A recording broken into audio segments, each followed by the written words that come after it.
Pernahkah kamu mendengar nama sebuah desa yang tidak muncul di peta? Sebuah desa kecil, tersembunyi di antara kebun tebu dan perbukitan kapur, jauh dari hiruk-pikuk kota, tempat yang terlihat biasa saja, namun menyimpan sejarah kelam yang tak pernah diungkap dalam buku sejarah atau dokumenter manapun. Desa itu bernama Karangjati, terletak di ujung selatan Jawa Tengah. Desa ini seolah terperangkap di masa lalu. Bangunan-bangunan tua masih berdiri dengan kokoh. Pepohonan besar menaungi jalan setapak yang hanya bisa dilalui motor atau sepeda.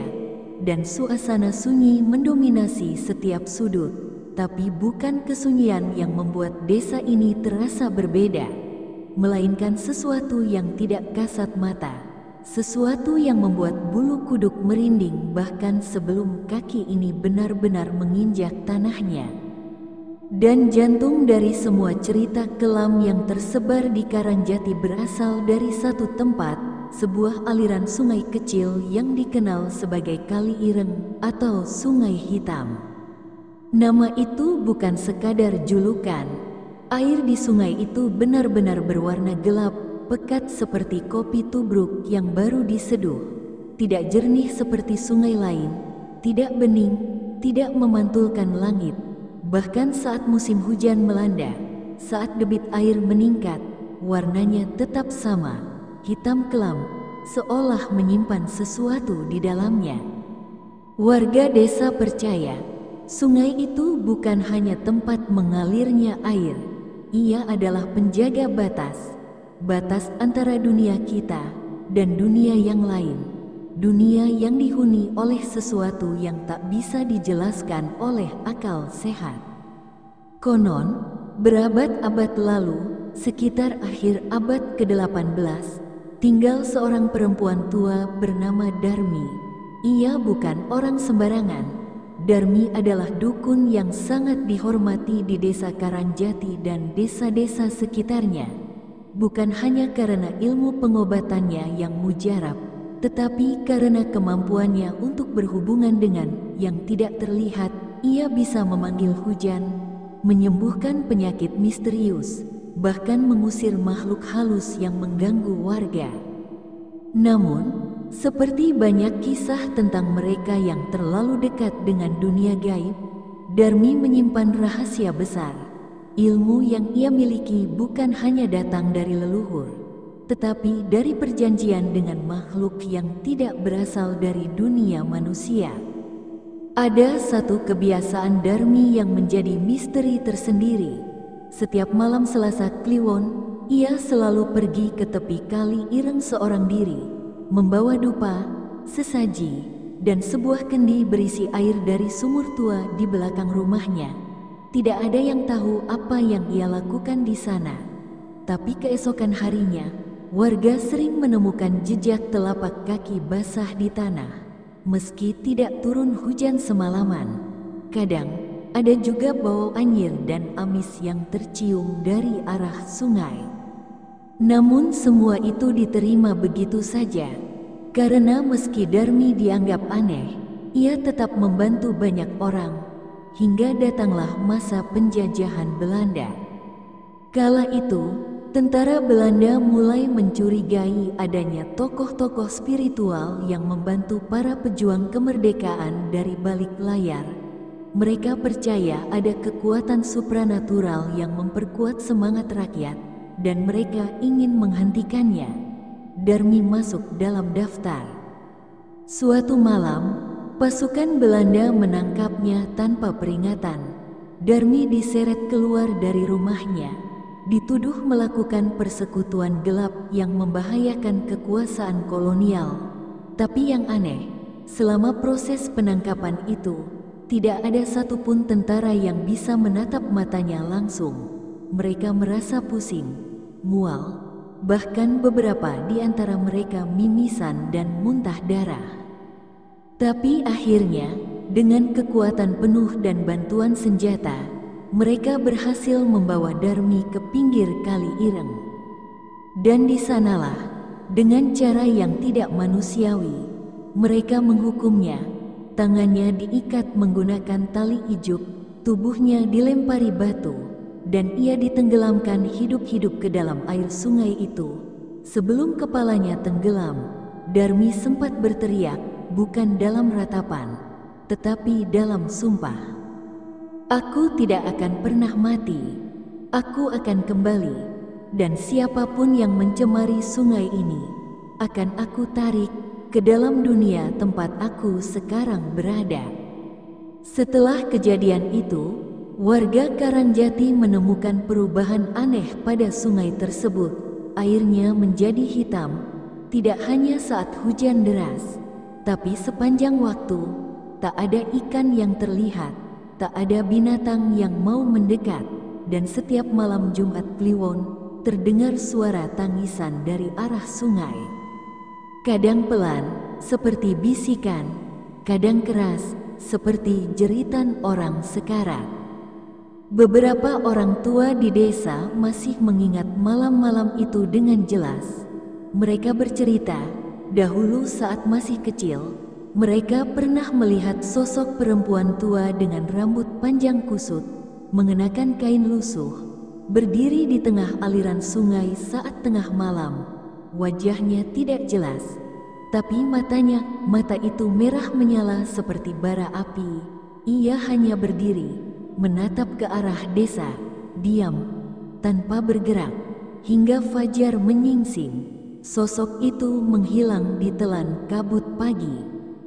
Karena itulah, warga desa kemudian membuat aturan tidak tertulis. Tidak ada seorang pun yang boleh mandi, mencuci, atau bahkan membuang apapun ke Kali Ireng, terutama saat senja atau malam hari. Bahkan anak-anak kecil pun diajari sejak dini untuk menghormati sungai itu. Karena mereka tahu, ia masih ada. Darmi belum pergi. Dan yang paling menakutkan adalah, arwahnya tidak sekadar gentayangan. Ia menunggu orang yang berani melanggar larangan itu. Menunggu untuk membawa mereka yang sombong dan tidak percaya ke dalam sungai yang tidak pernah mengembalikan apa yang sudah diambilnya. Waktu seolah berjalan lambat di desa Karangjati. Tak banyak yang berubah sejak bertahun-tahun lalu. Sawah-sawah tetap menguning saat panen. Anak-anak masih bermain kelereng di bawah pohon asem tua. Dan suara kentongan malam masih menjadi penanda waktu bagi warga. Tapi di balik ketenangan itu, ada sesuatu yang tak pernah dilupakan, larangan tentang Kali Ireng. Larangan itu diwariskan dari satu generasi ke generasi berikutnya. Tidak tertulis dimanapun, tapi semua orang tahu. Dan yang lebih penting, semua orang mematuhinya. Namun seperti semua kisah horor yang kita dengar, selalu ada satu tokoh yang memutuskan untuk tidak percaya.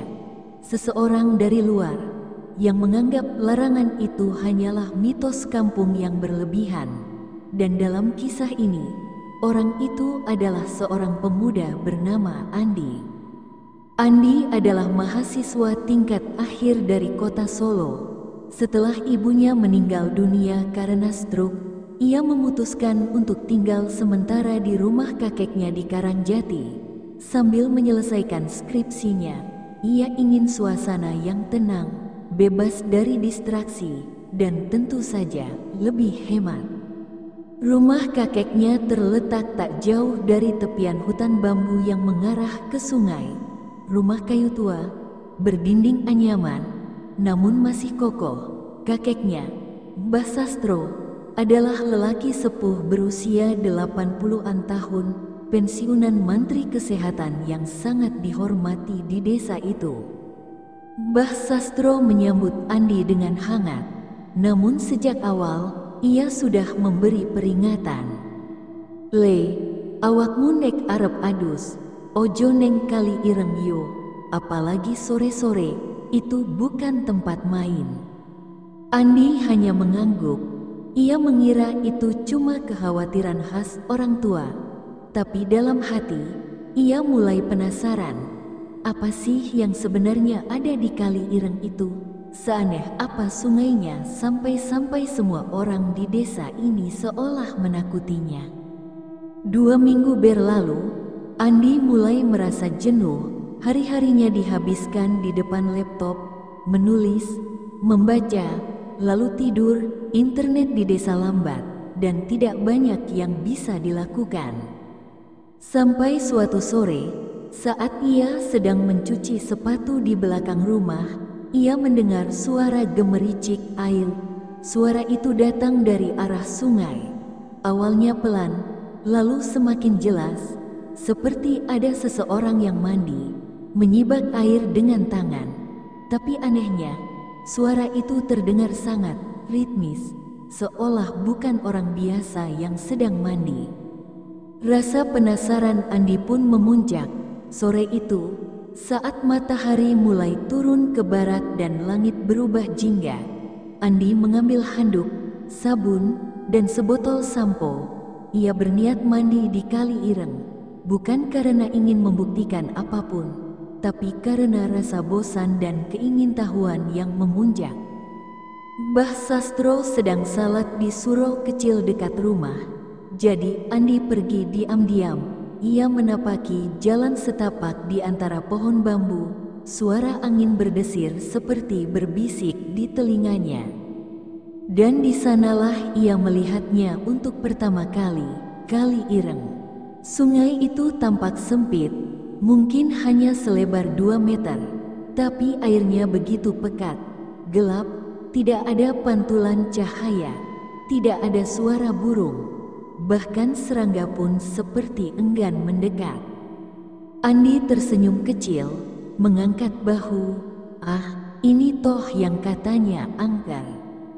Ia meletakkan handuk di atas batu besar, menyalakan musik dari ponselnya, dan mulai menyiramkan air ke tubuhnya. Airnya dingin, menusuk kulit. Tapi ia mengira itu wajar, namanya juga sungai di pinggir hutan. Namun, 5 menit kemudian, sesuatu mulai terasa ganjil. Musik dari HP-nya mendadak mati. Layar berubah hitam, dan meski tidak menyentuhnya, HP itu terasa dingin seperti baru dikeluarkan dari kulkas. Andi mengernyit, apaan sih ini? Saat ia menunduk untuk membilas rambutnya, ia mendengar suara perempuan, serak, lirih, tapi jelas dari belakangnya. Jangan kotori airku. Andi berdiri refleks, menoleh, tidak ada siapa-siapa. Jantungnya mulai berdetak lebih cepat, tapi ia masih mencoba berpikir logis. Mungkin suara orang dari desa, namun saat ia melihat ke permukaan air, jantungnya seperti berhenti berdetak. Di sana, di pantulan air yang pekat, ia melihat bayangan seorang perempuan tua. Rambutnya panjang, menutupi sebagian wajahnya. Matanya merah, mulutnya sedikit terbuka, seperti sedang mengucapkan sesuatu. Tapi ketika Andi menoleh ke belakang, tidak ada siapapun. Ia kembali menatap air. Bayangan itu masih ada, bahkan kini sedikit lebih dekat. Andi menjatuhkan sabun, tergesa-gesa naik ke daratan. Kakinya gemetar, ia berlari, tanpa handuk, tanpa HP, menembus pohon-pohon bambu, kembali ke rumah. Begitu tiba, ia langsung mengunci diri di kamar. Nafasnya tersengal, tubuhnya menggigil meski tidak basah kuyup. Tapi lebih dari itu, ia merasa diikuti. Malam itu, ia tidak tidur. Sekitar pukul 2 dini hari, terdengar suara dari dapur, seperti seseorang sedang menimba air. Andi awalnya mengira itu Mbah Sastro. Tapi saat ia mengintip, dapur gelap, tidak ada siapapun. Namun yang membuat jantungnya hampir copot adalah lantai dapur, penuh lumpur hitam, basah, berbau anyir, seperti lumpur dari dasar sungai. Dan di tengah-tengah lumpur itu, Ada bekas telapak kaki, kecil, kurus, mengarah ke kamarnya. Andi membanting pintu kamar, mengambil sajadah dan mulai membaca apapun yang ia hafal. Tubuhnya dingin, matanya merah karena takut, dan ia tahu ia telah melakukan kesalahan besar. Paginya, ia demam tinggi. Mbah Sastro hanya menghela napas saat melihat cucunya menggigil. Ia tahu apa yang telah terjadi. "Le, kenapa kamu tidak percaya? Sudah dibilang, jangan dekati Kali Ireng." Tapi semuanya sudah terlambat. Malam di desa Karangjati selalu datang lebih cepat. Sekitar pukul 6 sore, langit sudah mulai gelap. Kabut tipis turun dari arah bukit, dan suara jangkrik menjadi dominan. Tapi malam itu tidak biasa. Andi, yang biasanya tidur larut sambil menonton film di laptop, kini hanya bisa terbaring dalam keringat dingin. Sejak kejadian di Kali Ireng 2 hari sebelumnya, tubuhnya lemas, nafasnya pendek. Setiap malam, demamnya naik turun. Kadang ia menggigil hebat, kadang tubuhnya terasa seperti terbakar. Tapi bukan hanya fisiknya yang terganggu. Setiap ia memejamkan mata, ia melihat sosok yang sama. Seorang perempuan tua dengan rambut panjang acak-acakan, berdiri di pinggir sungai, menatapnya tanpa berkedip. Dan yang membuat semuanya lebih menyeramkan, dalam mimpi itu, ia tidak bisa bergerak. Ia hanya bisa melihat dan mendengar suara bisikan dari perempuan itu. "Kau mencemari airku. Kau belum meminta maaf." Saat Andi bangun, ia selalu mendapati hal-hal aneh di kamarnya. Kadang, lantai lembab seperti habis dilap dengan air sungai. Kadang, ada bau kemenyan menyengat. Bahkan sempat satu malam, saat ia membuka matanya, ia melihat seseorang sedang duduk di sudut kamarnya. Diam, punggungnya membelakang, rambut panjang menjuntai. Dan ketika Andi memanggil, sosok itu berdiri perlahan, tapi tidak menoleh. Kemudian menghilang seolah tertelan udara. Andi mulai kehilangan akal sehat. Ia tidak bisa membedakan mana mimpi, mana nyata. Mbah Sastro yang awalnya mengira ini hanya demam biasa, akhirnya sadar bahwa yang terjadi pada cucunya bukan sekadar penyakit. Suatu malam, ia memutuskan untuk memanggil Pak Gino, seorang sesepuh desa yang dikenal memiliki mata ketiga.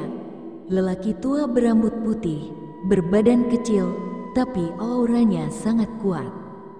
Begitu melihat Andi, Pak Gino hanya menghela napas panjang. Ia memejamkan mata, lalu meletakkan tangan kanannya di atas dada Andi. Beberapa detik kemudian, tubuh Andi kejang-kejang. Dari mulutnya keluar suara perempuan, berat dan dalam, jauh berbeda dari suara aslinya. "Dia milikku, dia sudah kuberi tanda, dia sudah masuk ke wilayahku." Pak Gino segera menarik tangannya dan mengambil segenggam garam dari kantongnya, lalu menaburkannya ke tubuh Andi. Tubuh itu langsung diam, dan suara aneh tadi menghilang. "Ini bukan gangguan biasa," kata Pak Gino sambil menatap Mbah Sastro. "Cucumu sudah ditandai, yang dia langgar bukan sekadar larangan adat, dia telah menyentuh batas dunia lain." Setelah kejadian itu, ritual kecil dilakukan. Pak Gino memberi Andi raja khusus yang digoreskan di daun pisang, kemudian dilarutkan dan diminumkan. Ia juga meletakkan sesaji di sudut rumah dan menyalakan dupa setiap malam. Tapi gangguan tidak berhenti. Malam-malam berikutnya, suara-suara mulai terdengar lebih sering. Terkadang suara air mengalir deras, padahal tidak ada hujan. Kadang suara perempuan menyanyi tembang Jawa kuno dengan nada yang lambat dan menyayat hati. Dan setiap suara itu muncul, semua lampu di rumah padam selama beberapa detik. Puncaknya terjadi pada malam Jumat Kliwon, sekitar pukul 1.23 dini hari. Andi tiba-tiba bangun dengan panik.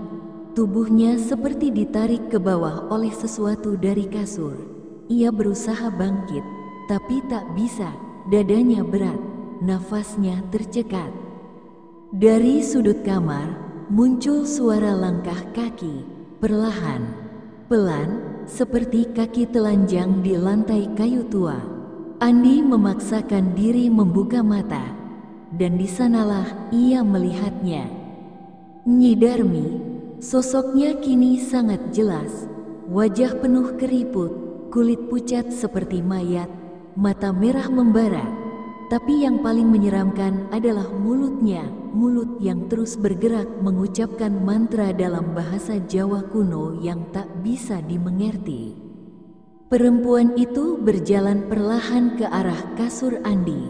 Setiap langkahnya membuat udara di kamar semakin dingin. Embun mulai terbentuk di jendela, lampu berkedip, dan udara dipenuhi aroma kemenyan dan tanah basah. Matur nuwun, bocah, wes melebu, saiki giliranmu bayar. Tangan keriput itu terulur ke arah leher Andi. Andi ingin menjerit, tapi tidak ada suara yang keluar. Ia hanya bisa menangis, menggigil, meronta dalam hati.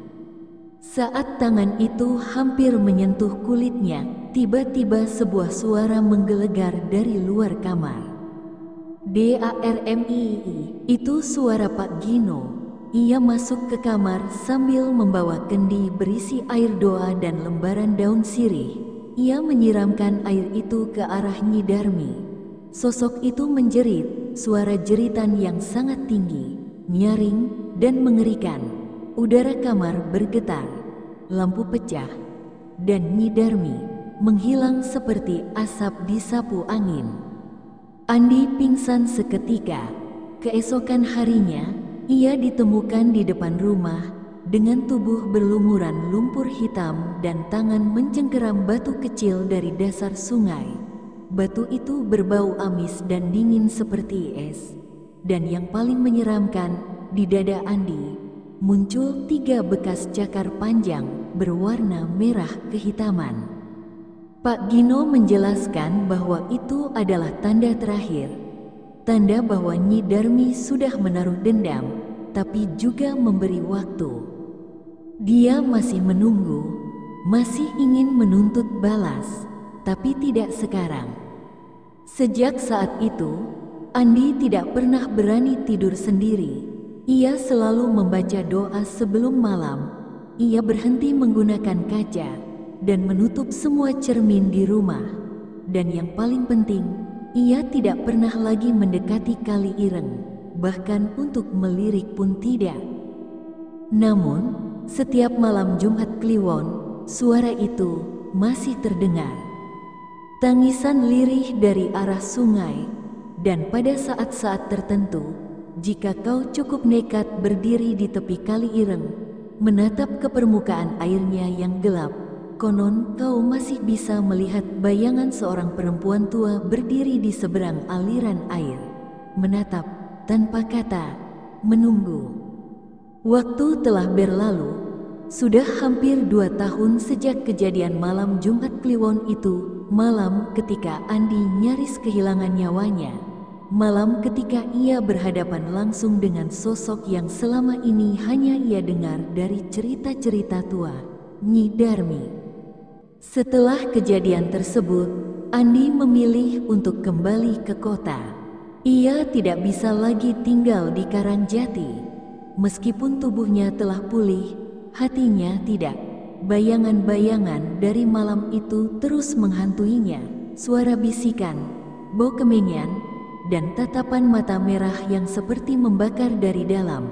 Ia mencoba berkonsultasi dengan psikolog, bahkan sempat menjalani terapi. Tapi rasa takut itu tidak hilang, karena yang ia alami bukanlah trauma biasa, tapi luka batin dari perjumpaan dengan dunia yang tidak seharusnya disentuh. Namun sebelum ia meninggalkan Karangjati, ada satu hal yang wajib ia lakukan, meminta maaf secara resmi kepada Kali Ireng dan kepada Roh Nyi Darmi. Upacara itu dilakukan secara tertutup, hanya dihadiri oleh sesepuh desa, Mbah Sastro, dan Pak Gino, dilaksanakan pada malam Jumat Legi, saat bulan berada di puncaknya. Lokasinya tepat di tepi sungai, di bawah pohon beringin tua yang akarnya menyentuh air. Andi membawa sesaji berupa bunga 7 rupa, kemenyan, kembang kantil, serta sepotong kain kafan yang telah diberi mantra oleh Pak Gino. Ia juga membawa kendi berisi air dari 3 mata air berbeda, simbol pembersihan tubuh dan niat. Malam itu, Andi duduk bersila, dengan tubuh gemetar, membaca permintaan maaf di depan sungai. Nyi Darmi, aku datang bukan untuk melawan. Aku datang membawa penyesalan. Aku telah melanggar batas, telah mengotori yang suci. Maafkan aku, dan biarkan aku melanjutkan hidupku tanpa membawa bayang-bayang ini. Dan malam itu, tenang, tidak ada suara angin, tidak ada gerak air, bahkan jangkrik pun seakan bungkam. Tapi di udara, ada sesuatu yang terasa, lega, seolah beban telah diangkat, seolah seseorang mendengarkan dan menerima. Meski begitu, Andi tahu, pengampunan bukan berarti melupakan. Ia membawa luka batin itu seumur hidup, dan ia mulai mencatat setiap detil kisah ini. Ia menulis, bukan untuk menghibur, bukan untuk menakut-nakuti, tapi untuk memperingatkan. Kini, Andi telah menjadi dosen muda di sebuah universitas swasta di Solo. Namun di sela kesibukannya, ia sering diundang oleh komunitas spiritual, peneliti budaya, bahkan jurnalis independen untuk menceritakan kisahnya, kisah yang menurutnya bukan miliknya sendiri, tapi milik siapapun yang berani meremehkan kekuatan alam dan warisan leluhur. Desa Karangjati hari ini masih seperti dulu, sunyi, teduh, tapi lebih hati-hati. Sejak kejadian Andi, para orang tua desa mulai lebih terbuka dalam menyampaikan larangan dan cerita leluhur. Kini, pantangan tentang Kali Ireng bukan hanya diceritakan, tapi juga ditulis dalam bentuk lembaran kecil yang dibagikan kepada setiap pendatang baru yang tinggal di desa. Di lembaran itu, tertulis, hormatilah air, karena air mengalirkan hidup dan kematian. Jangan ucapkan nama yang seharusnya diam, dan jangan pernah menyentuh air yang telah menjadi gerbang. Beberapa orang luar yang mendengar kisah Andi menganggapnya berlebihan. Bahkan ada sekelompok pembuat konten yang pernah mencoba membuat vlog eksplorasi malam di Kali Ireng. Mereka datang membawa kamera, senter, dan gaya sok berani. Tapi rekaman mereka tak pernah dipublikasikan. Konon, setelah merekam di pinggir sungai pada tengah malam, salah satu dari mereka, kameramen, mengalami gangguan jiwa. Ia ditemukan pagi hari dalam keadaan duduk membatu di tengah sungai, matanya kosong dan tubuhnya basah kuyup. Ia tak pernah bicara lagi, hanya menangis setiap malam Jumat Kliwon. Beberapa peneliti mencoba memberi penjelasan rasional. Ada yang bilang bahwa warna hitam di sungai berasal dari endapan mineral tinggi atau reaksi biologis dari tanaman liar di sekitar hulu. Ada pula yang mengatakan bahwa penglihatan yang dialami Andi hanyalah bentuk dari psikosomatik akibat tekanan dan sugesti dari cerita-cerita rakyat yang sudah lama hidup di sana. Tapi Pak Gino punya pandangan lain. Dalam salah satu diskusi dengan budayawan lokal, ia berkata, ilmu pengetahuan tidak akan bisa menjelaskan semua. Ada hal-hal yang hanya bisa dijelaskan oleh rasa takut, rasa hormat, rasa percaya. Jika kau tidak punya rasa itu, maka siap-siaplah menerima akibatnya. Dan hingga kini, Kali Ireng tetap tidak tersentuh. Tak ada yang mandi di sana, tak ada yang mencuci di sana. Bahkan anak-anak pun tidak berani bermain layangan dekat tepiannya, karena mereka tahu sungai itu hidup. Cerita Nyi Darmi bukan hanya kisah horor. Ini adalah cermin dari bagaimana kita seringkali lupa bahwa dunia ini bukan milik manusia saja. Ada ruang-ruang yang tidak boleh kita sentuh, ada tempat-tempat yang bukan untuk dijamah, karena mereka telah menjadi milik yang tak terlihat. Kita hidup berdampingan, kita hanya menyewa ruang di bumi ini, dan sesekali ketika kita terlalu sombong, terlalu merasa paling berkuasa, mereka akan datang, bukan untuk menyapa, tapi untuk mengingatkan. Cerita ini bukan untuk ditakuti, tapi untuk direnungkan, karena siapa tahu, desa berikutnya yang punya kisah seperti ini adalah desa tempat kamu tinggal sekarang.